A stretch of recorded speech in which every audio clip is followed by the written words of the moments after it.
যাদের হৃদয়ে আছে আল্লাহর ভয়, তারা কভু পথ ভুলে যায় না। ঠিক না?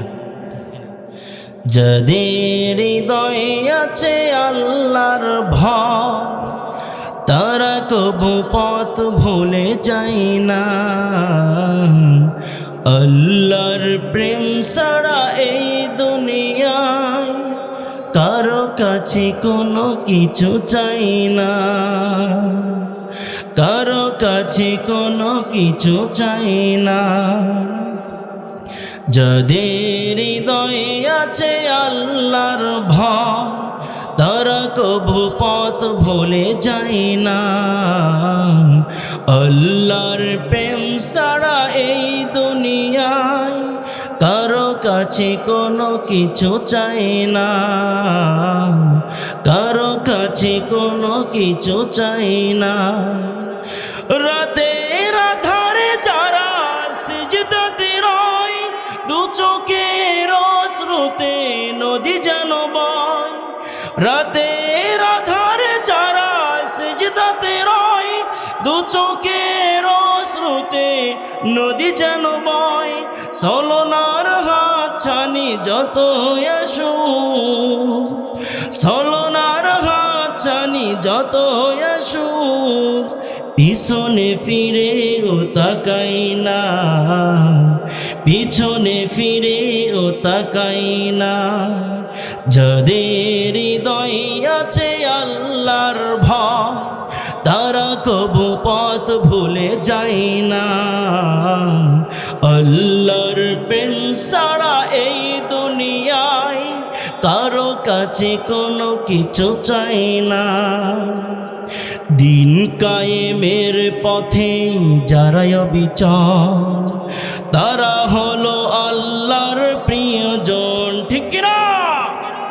দিন কায়েমের পথে যারা অবিচল, তারা হলো আল্লাহর প্রিয়জন।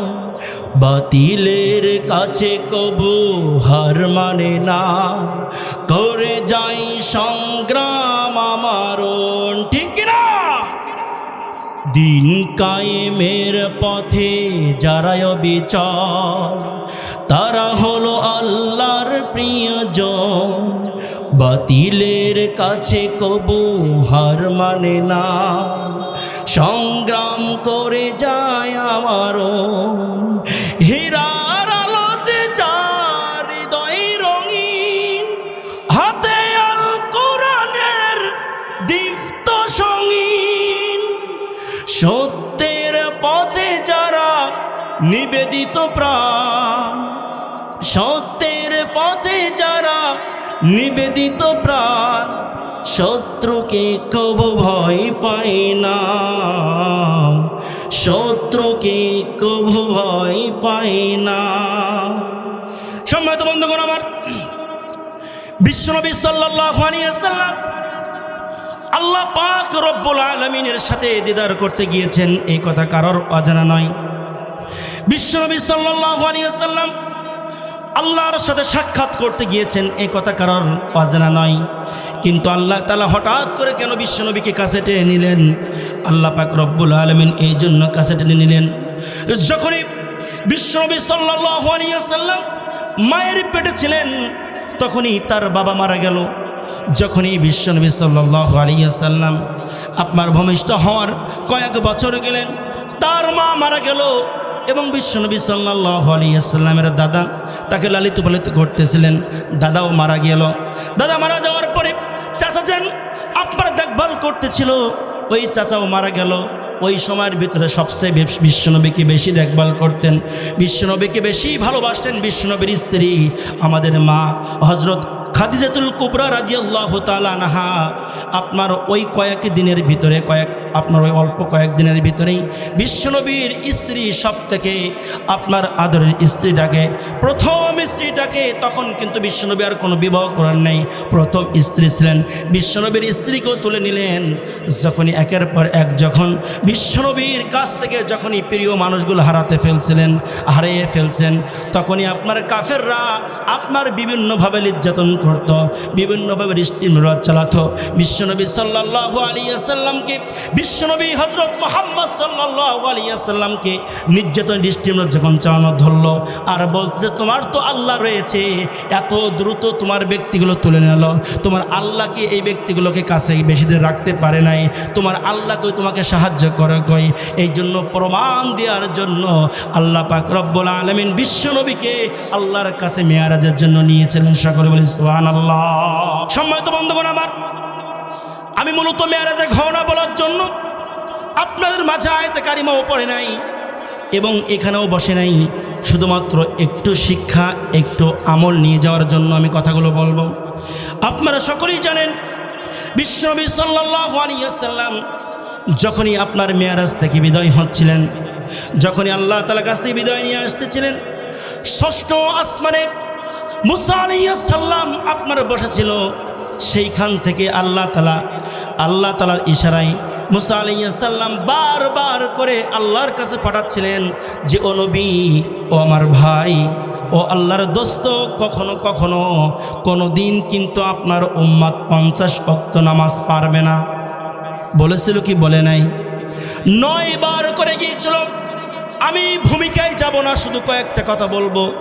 9 বার গিয়েছিল, 9 বারের মাধ্যম দিয়ে 45 ওয়াক্ত কেটে গিয়েছিল।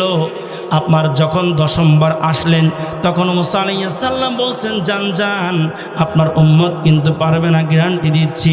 বিশ্বনবী বলছেন যে ভাই মুসা, আমি আর আমার দ্বারা যাওয়া সম্ভব নয়।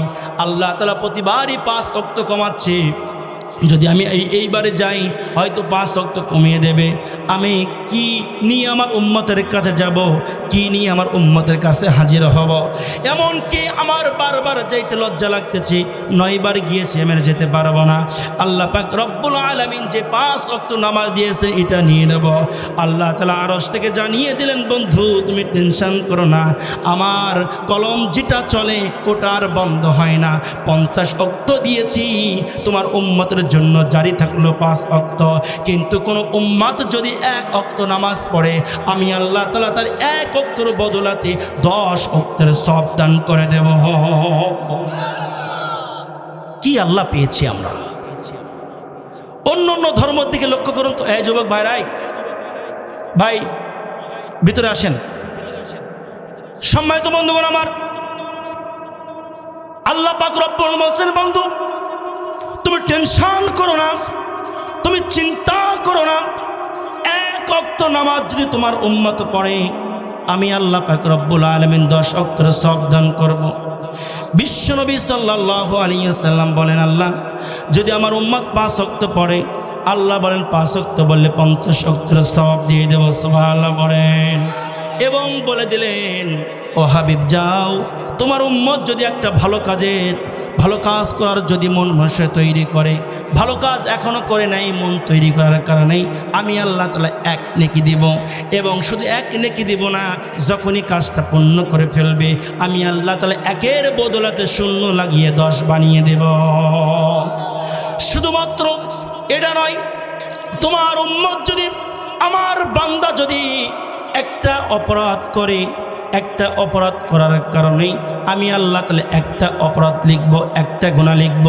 যদি কোনো বান্দা যদি অপরাধ করার নিয়ত করে, যত সময় পর্যন্ত অপরাধ করবে না, তত সময় পর্যন্ত আমি আল্লাহ তাআলা তোমার ওই উম্মত, আমার ওই বান্দার জন্য আমি গুনাহ লিখব না। সে আল্লাহ আজও আছে না নাই? সে আল্লাহ আজও আছে না নাই?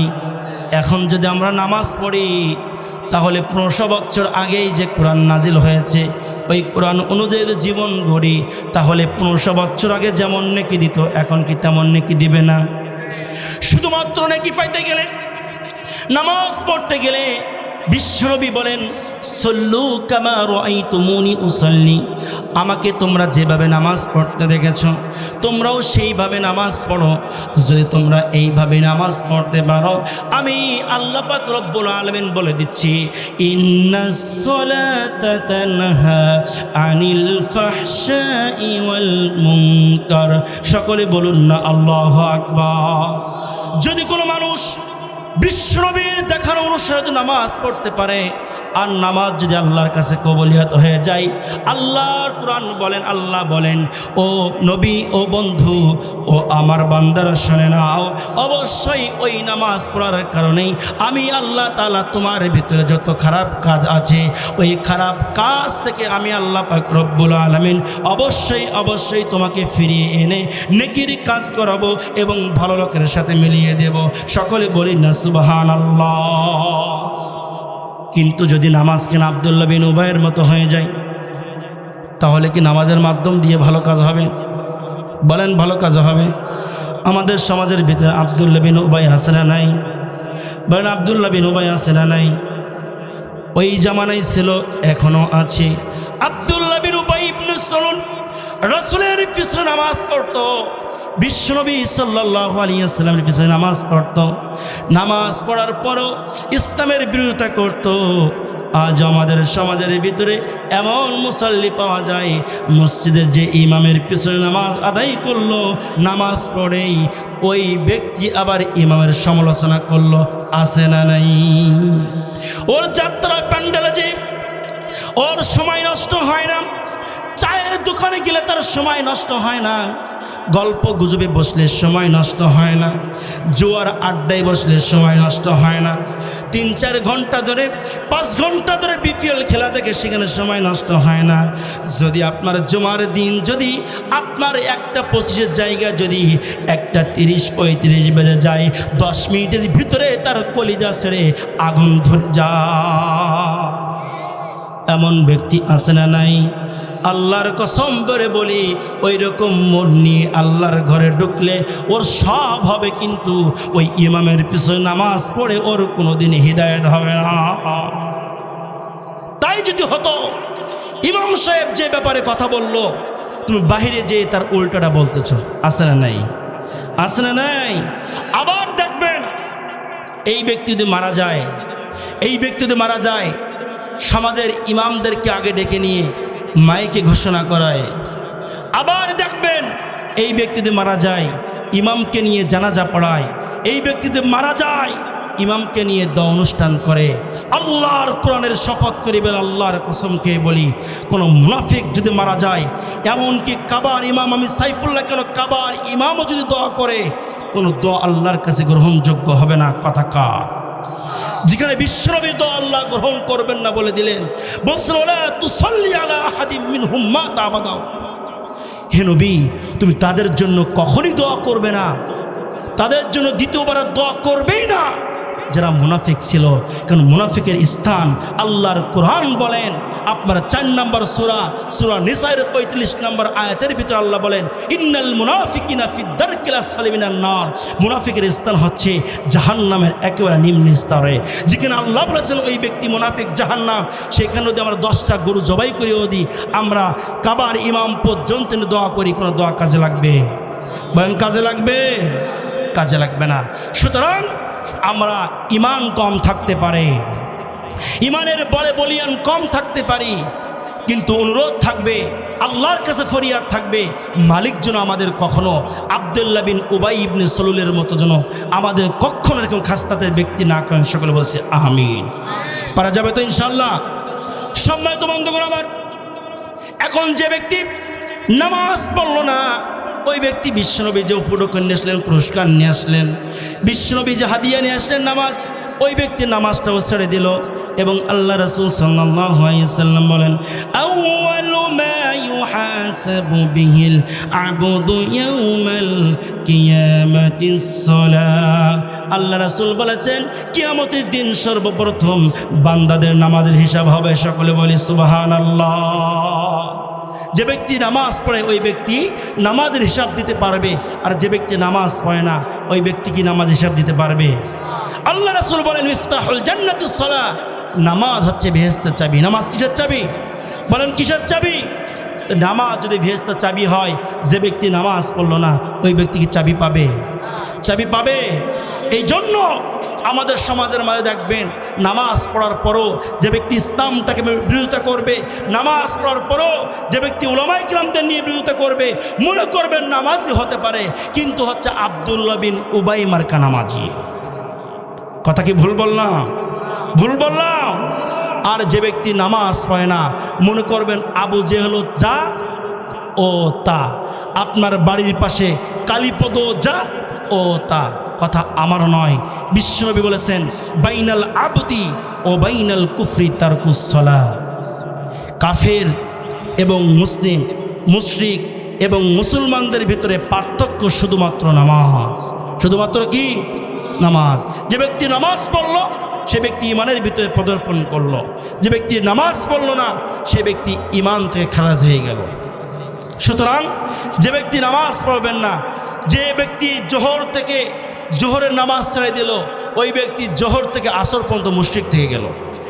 যে ব্যক্তি আসর পড়ল না ওই ব্যক্তি আসর থেকে মাগরিব পর্যন্ত মুশরিক থেকে গেল। আমাদের সমাজে হিসাব করে দেখেন তো, প্রত্যেক বাড়িতে এরকম করে করে আপনার মুশরিক পাওয়া যাবে। বলেন আছে না নাই? আবার দেখবেন মানুষগুলো মনে করে যে দুনিয়ার মাঝে হয়তো অনেক দিন বেঁচে যাব, হয়তো আল্লাহ তাআলা অনেক দিন বাঁচিয়ে রাখবে। আসলে কি আল্লাহ অনেক দিন বাঁচিয়ে রাখবে? যে কোনো মুহূর্তেই আমাদেরকে মৃত্যুর স্বাদ গ্রহণ করতে হতে পারে।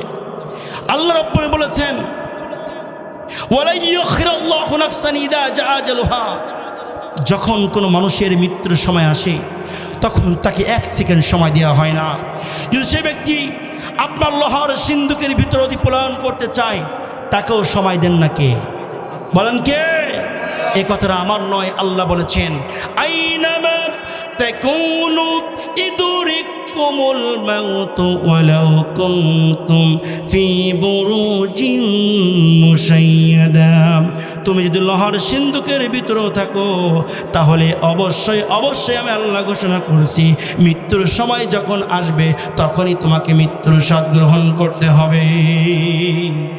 তাহলে আমরা প্রথম পুরস্কার যে নামাজ, এটা আমরা কেউ কাজা করবো না ইনশাল্লাহ। পারবো তো ইনশাল্লাহ? দ্বিতীয় নম্বর আল্লাহ রাসূল পুরস্কার নিয়ে আসছিলেন, যে দ্বিতীয় নম্বরটা হচ্ছে সূরাতুল বাকারা, 2 নম্বর সূরা। এই বাকারার লাস্ট 2 আয়াত, আমানার রাসূলু বিমা উনজিলা ইলাইহি মির রাব্বিহি ওয়াল মুমিনুন, এইটা হচ্ছে আপনার বাকারার শেষের আয়াতের আগের আয়াত, আল্লাহ ইউকাল্লিফুল্লাহু নাফসান ইল্লা উসআহা, এটা হচ্ছে একদম লাস্টের আয়াত। কোনো ব্যক্তি যদি এই 2টা জিনিস জানে, আর নাম্বার 3 হচ্ছে কোনো ব্যক্তি যদি আপনার শিরক থেকে বেঁচে থাকে, আল্লাহ রাসূল সাল্লাল্লাহু আলাইহি ওয়াসাল্লাম বলেছেন নামাজ পড়লো, সূরা বাকারার শেষ 2 আয়াত পাঠ করলো এবং আপনার শিরক থেকে বেঁচে গেল, আল্লাহ পাক রব্বুল আলামিন তাকে জান্নাতি বলে ঘোষণা করে দিল। পারবো তো ইনশাআল্লাহ? পারবো তো ইনশাআল্লাহ? এবং আল্লাহ পাক রব্বুল আলামিন আপনার জন্য, আমার জন্য, সকলের জন্য 14টা কর্মসূচি দিয়েছিলেন। কয়টা? সকলে বলেন কয়টা? 14টা। আপনার 14টা কর্মসূচির ভিতরে আল্লাহ নিজের জন্য রেখেছিলেন একটি। কয়টি? বলেন কয়টি? আর বান্দাদের জন্য, সমাজের জন্য, পরিবারের জন্য, রাষ্ট্রের জন্য রেখেছিলেন 13টি। কয়টি? বলেন কয়টি? সম্মানিত বন্ধুগণ আমার, আল্লাহ পাক রব্বুল আলামিন আপনার জন্য, আমার জন্য, এই জগতের মানুষের জন্য যে কর্মসূচি দিয়ে দিলেন, আল্লাহ পাক রব্বুল আলামিন বলছেন বান্দা শোনো, ও আমার দোস্ত শোনো, আমি তোমাকে 14টা কর্মসূচি দিয়ে তোমাকে দুনিয়ায় আমি প্রেরণ করতেছি, মেয়ারাজ শেষ করে দিচ্ছি।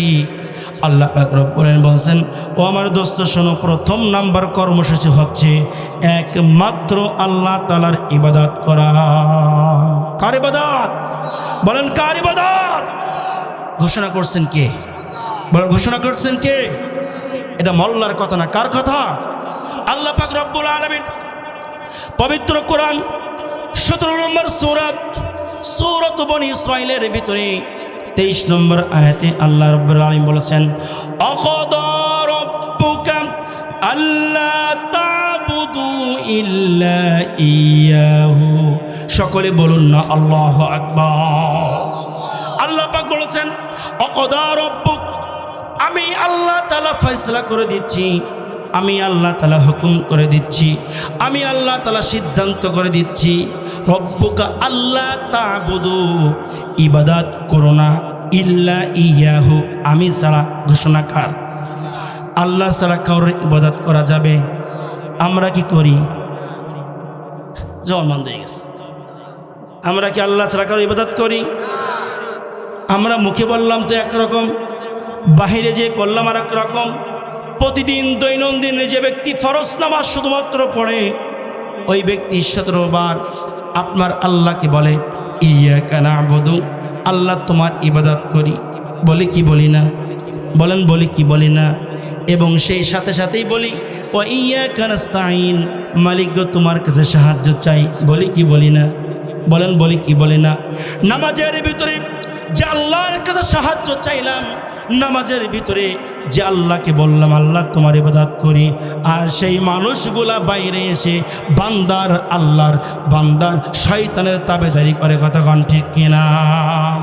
কোন মানুষ যদি আল্লাহর ইবাদত করত, তাহলে যে ব্যক্তি বলল ইয়াকা না'বুদু, এই শব্দের যদি ব্যাখ্যা জানতো, এই শব্দের যদি আপনার শব্দ অর্থ জানতো, তাহলে কোন ব্যক্তি ইয়াকা না'বুদু নামাজের ভিতর বলার পরে ওই ব্যক্তি কোনোদিন কখনো এই কোরআন বিদ্বেষী হতো না। ঠিক কিনা? সাবেক স্বৈরাচার বলতো যে সকালবেলা ঘুম থেকে উঠে এসে আগে যায় নামাজ পাটি খোঁজে, সে ব্যক্তি কোরআন খোঁজে। ও মাল, সারা জীবন ধরে আপনার যায় নামাজ পাটি খুঁজলো, সারা জীবন ধরে নামাজ পড়লো, কোরআন পড়লো, কিন্তু ওর নজরে কোনোদিন আসলো না ইয়াকা না'বুদু ওয়া ইয়াকা নাস্তাঈন ইহদিনাস সিরাতাল মুস্তাকিম। সারা জীবন ধরে পড়লো, কিন্তু ওর নজরে আসলো না যে আমরা আল্লাহর কথা বলছি নামাজের ভিতরে, আর বাইরে যে মিথ্যা বলছি। কথা কোন ঠিক কিনা? আপনার আর এক স্বৈরাচার ছিল, নারায়ণগঞ্জের এমপি ডাকাত শামীম রেজা। ওই ব্যক্তি বলতো যে 80 রাকাত করে নফল নামাজ পড়তো। বলতো কি বলতো না? 80 রাকাত নামাজ পড়তো, কিন্তু ওর কোনোদিন চোখে ধরতো না যে ইয়াকা না'বুদু ওয়া ইয়াকা নাস্তাঈন ইহদিনাস সিরাতাল মুস্তাকিম। কথা কোন ঠিক কিনা? ভাই সাউন্ডটা একটু দেন। সম্মানিত বন্ধুগণ, আমার ভাইরা, আমাদের সমাজের ভিতরেও এমনও ব্যক্তি এখনো পাওয়া যাবে, বয়স হয়েছে 50, 60, 70, সে ব্যক্তি নামাজের ভিতরে বলে ইয়াকা না'বুদু ওয়া ইয়াকা নাস্তাঈন ইহদিনাস সিরাতাল মুস্তাকিম।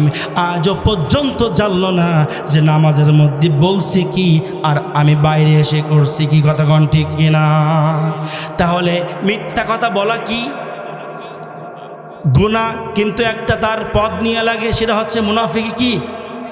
তা নামাজের বাইরে আপনার উজু ছাড়া যদি কোনো ব্যক্তি যদি মুনাফিকি করে, মিথ্যা বলে, তাহলে ওই ব্যক্তিকে আমরা মুনাফিক বলি। আল্লাহর কোরআন বলে মুনাফিক, রাসূলের হাদিস বলে মুনাফিক। আর যে ব্যক্তি উজু করে পাক পবিত্র হয়ে যে ব্যক্তি যে নামাজের ভিতরে বলল একরকম, বাইরে যে করে আর এক রকম, তাহলে আমরা ধরে নিলাম ওই ব্যক্তি হচ্ছে সব থেকে টাটকা মুনাফিক। এই জন্য বলি ভাই, আমরা যা কিছু করবো না কেন, এই আল্লাহর কোরআন যেটা বলেছেন এই অনুযায়ী চলতে পারি, এটাই হবে ইবাদত, এটাই হবে আল্লাহর দাসত্ব করা, এটাই হবে আল্লাহর গোলামি করা। এর বাইরে যা কিছু করব কখনো কোনো দিন এটা আল্লাহর ইবাদত হতে পারে। বিপদে পড়ার পরে কখনো কি সিজদায় যে আল্লাহর জন্য কি কেঁদেছেন যে আল্লাহ আমি তোমার কাছে সাহায্য চাচ্ছি, ওগো মালিক তোমার কাছে আমি সাহায্য চাই, ওয়া ইয়াকা নাস্তাঈন, মালিক তোমার কাছে সাহায্য চাই, মালিক তুমি সাহায্য দাও। আমরা কি সিজদায় যে কি আল্লাহকে বলেছি? আমাদের সমাজের মানুষ পাওয়া যাবে না, কিন্তু দেখবেন সমাজের মানুষের মাঝে যদি হাড়ার ভিতরে আপনার ড্রামের ভিতরে যদি চাউল না থাকে, সর্বপ্রথম কোথায় কোন এনজিও আছে, কোথায় কোন বিরাক আছে, কোথায় কোন সাস আছে, কোথায় কারিতাস আছে, কোথায় সুশীলন আছে, কোথা থেকে গেলে আপনার সুদে লাভে টাকা নেওয়া যায়, সেইখান থেকে চাউল কেনা যায়, কোথায় কোন মেম্বারের 5,000 টাকা ঘুষ দিলে 30 কেজির কাঠ পাওয়া যায়। মানুষগুলা এই ধান্দায় মাতরা হয়ে যাচ্ছে, কথা কন ঠিক কিনা? আছে না নাই? আছে না নাই? কিন্তু আল্লাহ পাক বলেছেন ফাযকুরুনি আযকুরুকুম ওয়াশকুরুনি ওয়ালা তাকফুরুন। সকলে বলেন আল্লাহু আকবার। আল্লাহর কোরআন বলে মান সুন্দর, ফাযকুরুনি আমাকে স্মরণ করো, আযকুরুকুম আমি আল্লাহ তোমাকে স্মরণ করব। ঘোষণাকার বলেন ঘোষণাকার। আল্লাহর দিকে কোনো বান্দা যদি এক কদম আগায়, আল্লাহ পাক বড় রব্বুল আলামিন বলেছেন ও বান্দা শোনো, আমিও কিন্তু তোমার দিকে 10 কদম আগাই। সুবহানাল্লাহ বলবেন না? এবং যদি কোনো ব্যক্তি বিশ্বনবীর প্রতি যদি একবার দরুদ পড়ে, মান সাল্লা আলাইয়া ওয়াহিদান সাল্লাল্লাহু আলাইহি ওয়াসাল্লাম, কোনো ব্যক্তি যদি বিশ্বনবীর প্রতি একবার দরুদ পড়ে, আল্লাহ পাক রব্বুল আলামিন তার প্রতি 10 বার রহমত নাজিল করে দেয়। কয়বার না রহমত নাজিল করে দেয়? তাহলে আল্লাহ পাক রব্বুল আলামিন যে 10 বার রহমত নাজিল করে, দুনিয়ার সামান্যতম কেন সুদের পিছে যেখানে গুনাহ রয়েছে, যেখানে আপনার হারাম পন্থা রয়েছে, সেখানে না যে যদি আল্লাহর কাছে যদি চাই, সিজদা যে যদি 2 চোখের পানি ফেলে দিয়ে আল্লাহর কাছে সাহায্য চাই, ওই আল্লাহকে সাহায্য করবে না? বলেন ওই আল্লাহকে সাহায্য করবে না? ওই আল্লাহর সাহায্য পেতে গেলে ওই আল্লাহ তাআলার কাছে আপনার বেশি বেশি করে চাইতে হবে, বেশি বেশি করে আল্লাহ তার ইবাদত করতে হবে। যদি আল্লাহর ইবাদত করতে পারি, আল্লাহর সাহায্য চাই, তাহলে অবশ্যই অবশ্যই আপনি যেমন আছেন এর থেকেও আল্লাহর মহব্বতের বান্দা হয়ে যাবেন। সকলে বলুন না সুবহানাল্লাহ। সম্মানিত বন্ধুগণ আমার, নাম্বার 2 হচ্ছে আল্লাহ পাক রব্বুল আলামিন তার হাবিবকে বললেন, দোস্ত শোনো, আমি 2 নাম্বার তোমাকে যে কর্মসূচি দিচ্ছি অবশ্যই তোমার উম্মতদেরকে জানিয়ে দেবে। 2 নাম্বার কর্মসূচি হচ্ছে অবশ্যই জানিয়ে দেবে ওয়াবিল ওয়ালিদাইনি ইহসানা, অবশ্যই তারা যেন পিতামাতার সাথে ভালো ব্যবহার করে। ঘোষণাকার। আপনারা কথা বলছেন, ভাই ছাড়ি দেবো প্রধান বক্তা আনতে বলবো? তাহলে কথা বলেন। আল্লাহ বলেছেন ওয়াবিল ওয়ালিদাইনি ইহসানা, পিতামাতার সাথে সাধ্য ব্যবহার করতে হবে। ঘোষণাকার। কিন্তু আমরা কি মায়ের সাথে বাবার সাথে কি ভালো ব্যবহার করি? তাহলে আল্লাহর বিরুদ্ধে আচরণ করলাম কি করলাম না? বলেন করলাম কি করলাম না? যেখানে আল্লাহ তাআলা বলেছেন, বান্দা শোনো, আমি শুধু তোমার পিতার সাথে তোমার মায়ের সাথে ভালো ব্যবহার করতে হবে, আমি শুধু এমন কথা বলে নাই। আল্লাহ পাক রব্বুল আলামিন বলছেন, ইম্মা ইয়াবলুগান্না ইনদাকাল কিবরা আহাদুহুমা আও কিলাহুমা ফালা তাকুল লাহুমা উফফিন ওয়ালা তানহারহুমা ওয়া কুল লাহুমা কওলান কারীমা। আল্লাহু আকবার বলেন। আল্লাহ বলেছেন, ও বান্দা শোনো, যখন তোমার পিতামাতা 2 জন অথবা 1 জন অথবা 2 জন, যে কোনো 1 জন অথবা যে কোনো 2 জন, যদি তোমাদের পিতামাতা তাদের বৃদ্ধ বয়সে উপনীত হয়ে যায় আর তোমার জীবনে যদি তুমি পেয়ে যাও বৃদ্ধ অবস্থায়, আল্লাহ পাক রব্বুল আলামিন বলছেন, বান্দা তুমি এমন শব্দ তার সামনে করো না, এমন কোনো ভাব দেখিও না, এমন কোনো কথা বলিও না। উফফি ওয়ালা তানহারহুমা, তোমার মায়ের জবান থেকে, তোমার মায়ের অন্তর থেকে শব্দ বের হয়ে যায়। আল্লাহ রব্বুল আলামিন বলছেন, বান্দা খবরদার খবরদার, তোমার মার মন থেকে, তোমার বাবার মন থেকে, তোমার বাবার মুখ থেকে, তোমার মায়ের মুখ থেকে এমন শব্দ যেন উচ্চারিত না হয়, তুমি তেমন আচরণ করো না। ঘোষণাকার। আজকে এমন সন্তান আমি মনে করি সমাজের মাঝে ডজন পাওয়া যাবে। আছে না নাই? আমরা তো ইমাম, আমাদের কাছে মানুষ এসে বলে যে হুজুর আমি খুব অসহায়ের ভিতরে আছি, আমার বয়স হয়েছে এমন, হুজুর আমার জন্য একটু দোয়া করে দেন। আমার সন্তানকে আমি গর্ভে ধারণ করেছি, 3 সন্তানের মা আমি, 5 সন্তানের মা আমি, দুই সন্তানের মা আমি। হুজুর মাজায় ব্যথা, হুজুর কোমরে ব্যথা, হুজুর শুতে পারে না, বসতে পারে না।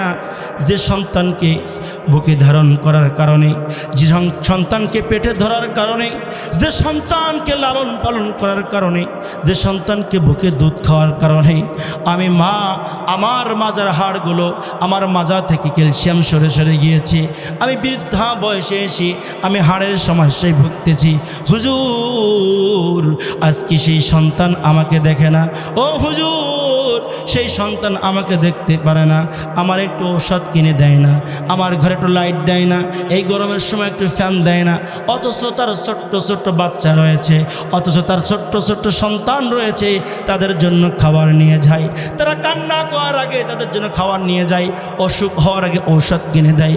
ও হুজুর তাদের সন্তানের সাথে যেমন ব্যবহার করতেছে, হুজুর আমার সন্তান যখন এমন ছোট ছিল, আমরাও তো আমাদের সন্তানের সাথে এমন ব্যবহার করেছি।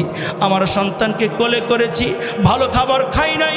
ও হুজুর ভালো পোশাক পরে নাই, সন্তানকে আমি পরিয়েছি। ও হুজুর সন্তানের কত দুঃখ, কত যন্ত্রণা আমি সব সহ্য করেছি। সেই সন্তান আমি মা বৃদ্ধ হয়ে যে গিয়েছি, আর বৃদ্ধ হওয়ার কারণেই আমার সন্তান আমি মা আমাকে ভুলে গিয়েছে। এমন সন্তান সমাজে আছে না নাই?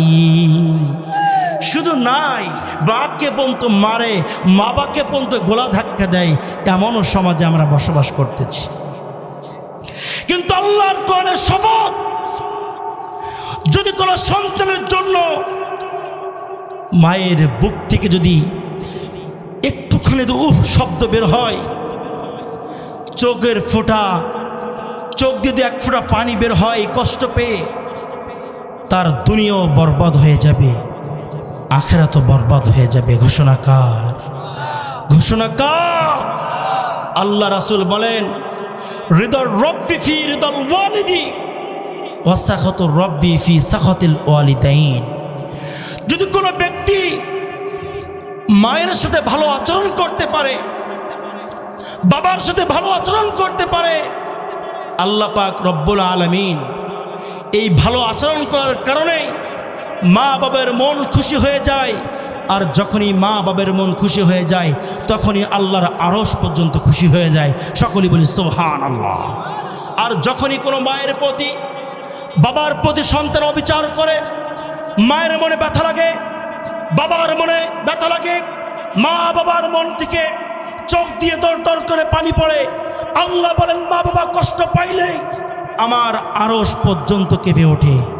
ঘোষণা কার? বিশ্বনবী বলেছেন, খবরদার, হুমা জান্নাতুকা হুমা নারুকা। তোমার পিতামাতা হয় তোমার জান্নাত, তা না হলে জাহান্নাম। মা যদি কষ্ট পায় তার জাহান্নামে যাওয়া লাগবে, বাবা যদি কষ্ট পায় তাকে জাহান্নামে যাওয়া লাগবে। মা বাবা যদি খুশি থাকে, সে ব্যক্তির অল্প আমলের কারণেই, মা বাবার দোয়ায় আল্লাহর অশেষ মেহেরবানিতে ওই ব্যক্তি জান্নাত পেয়ে যাবে। ঘোষণা কার? বিশ্বনবী সাল্লাল্লাহু আলাইহি সাল্লাম ঘোষণা করেছেন। এজন্য মায়ের মনে, বাবার মনে আমরা কি কষ্ট দিব? কষ্ট দিলে যে কত বড় বুঝা, কত বড় ঘানি টানতে হবে। ছোট্ট একটা কথা আমি বলতেছি, একটা ঘটনা দিয়ে। বিশ্বনবী সাল্লাল্লাহু আলাইহি সাল্লাম বলেছেন যে আমার আলকামা ছিলেন এমন একজন সাহাবী, সে ব্যক্তি সবসময় দান করতেন, সবসময় দান করতেন। বিশ্বনবীর সাহাবী আলকামা দান করতেন, বেশি বেশি করে নামাজ পড়তেন, বেশি বেশি করে রোজা রাখতেন, হজ করতেন, সব কিছু ভালো করতেন, মাকে ভালোবাসতেন। কিন্তু প্যাঁচকি খেয়ে গেছে যখনই বিয়ে করছে।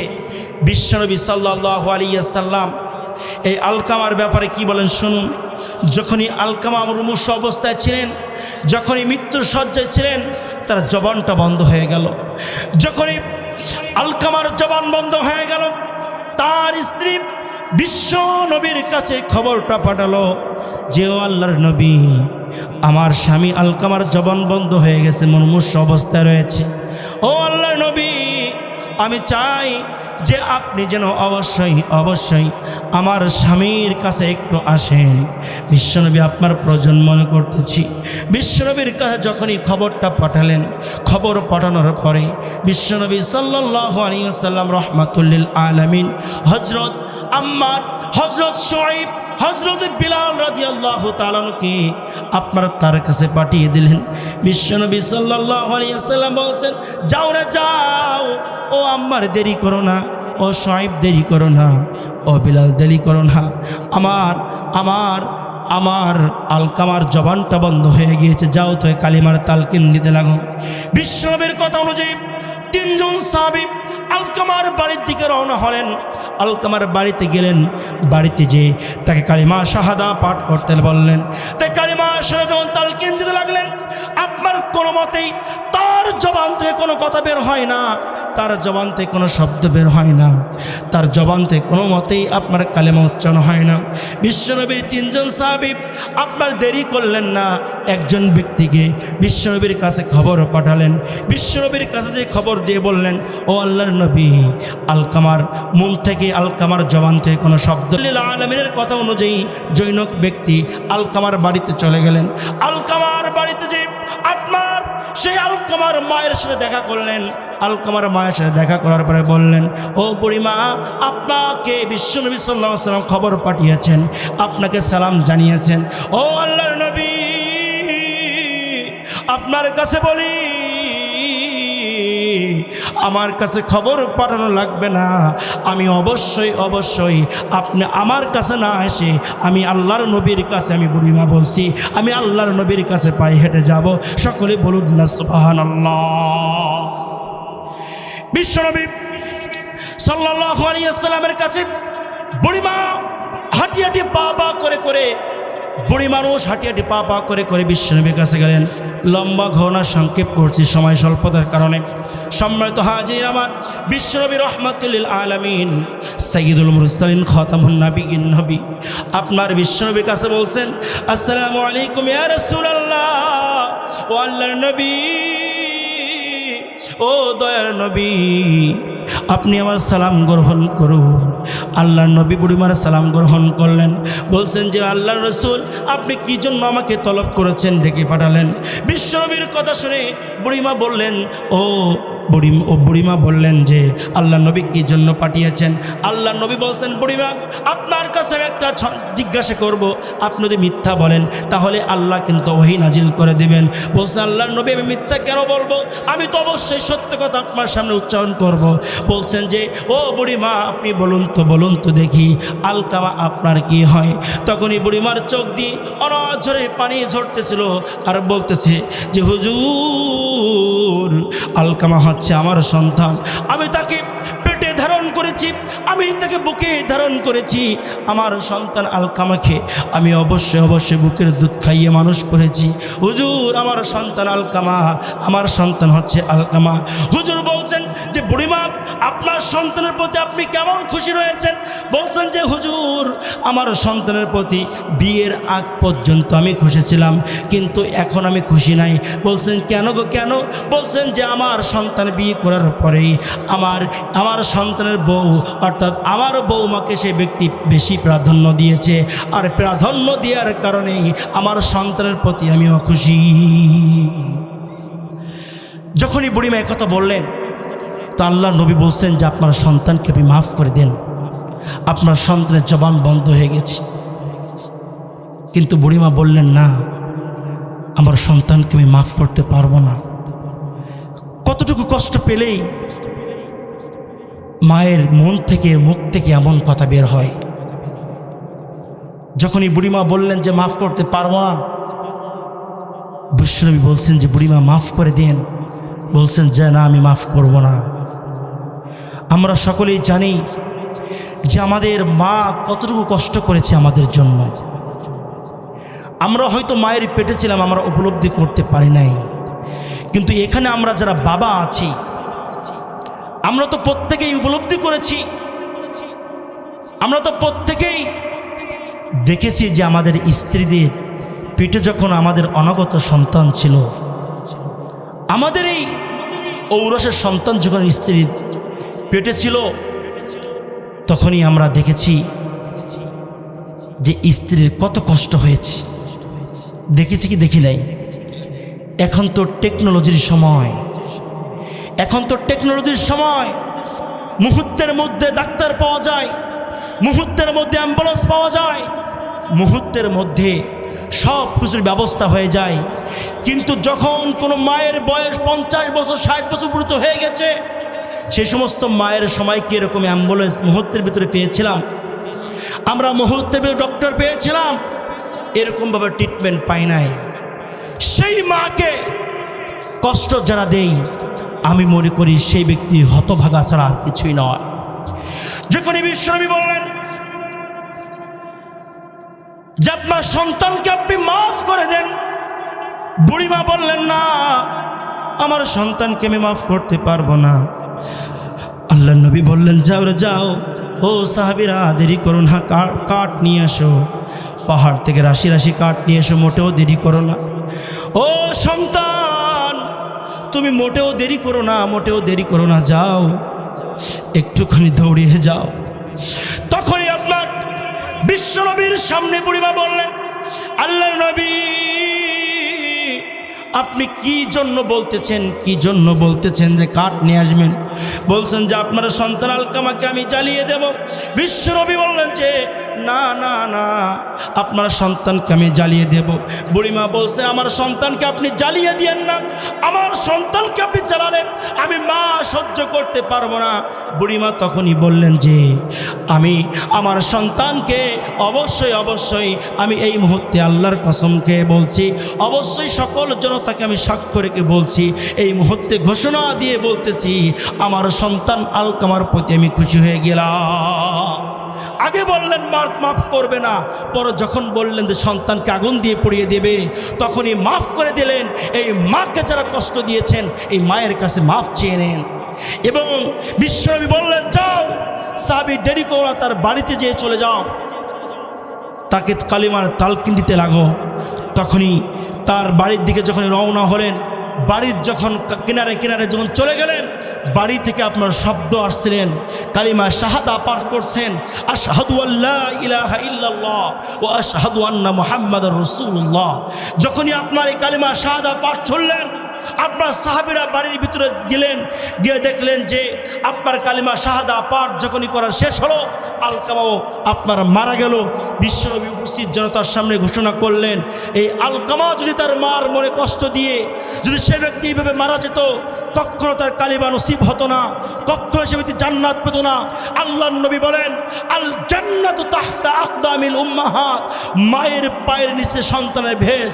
সুতরাং যারা মায়েকে কষ্ট দেন, যারা বাবাকে কষ্ট দেন, আল্লাহর কোরআন, আল্লাহকে শপথ রেখে বলি, ওই ব্যক্তির দুনিয়ায় যেমন লাঞ্ছিত হচ্ছেন হবেন, এবং মৃত্যুর পরে আপনার জাহান্নাম ছাড়া আর কোনো পথ থাকবে। এই জন্য বউ পেয়ে মাকে ভুলে যেন না। আমাদের সমাজের ভিতরে কিছু কিছু কুলাঙ্গার রয়েছে, তারা বউ পাওয়ার পরে মাকে ঝি বানায় দেয়। ঠিক কিনা বলেন? বলেন ঝি বানায় দেয় কিনা? মায়ের জন্য ঔষধ থাকে না, বউয়ের জন্য ঘি আনে। বলেন আনে কি আনে না? উচিত কথা বলবো কি, বেজার হলে আমার কি, বউ আসিলে মা হয়ে যায় ঝি, বউ আসিলে মা হয়ে যায় ঝি। বউর জন্য আনে ঘি, মায়ের জন্য নাই রে ওষুধ, মায়ের জন্য নাই রে ওষুধ, বউয়ের জন্য আনে ঘি। বউ আসিলে মা হয়ে যায় ঝি, বউকে রাখে পালঙ্গেতে, মা ঘুমায় সেরা পাটিতে, বউকে রাখে পালঙ্গেতে, মা ঘুমায় সেরা পাটিতে। মায়ের জন্য নাই রে ওষুধ, মায়ের জন্য নাই রে ওষুধ, বউয়ের জন্য আনে ঘি। বউ আসিলে মা হয়ে যায় ঝি। আসলে নাই, আসলে নাই। আল্লাহ তাআলা এই সমস্ত সন্তান থেকে তার মা বাবাদেরকে হেফাজত করুক, এবং এই সমস্ত সন্তান থেকে আল্লাহ তাআলা তাদের সকলকে কলিজার ভিতরে মা বাবার প্রতি ভালোবাসা, আদর, স্নেহ, মায়া, মমতা টুকিয়ে দিক। সকলে বলছি আল্লাহুম্মা আমিন।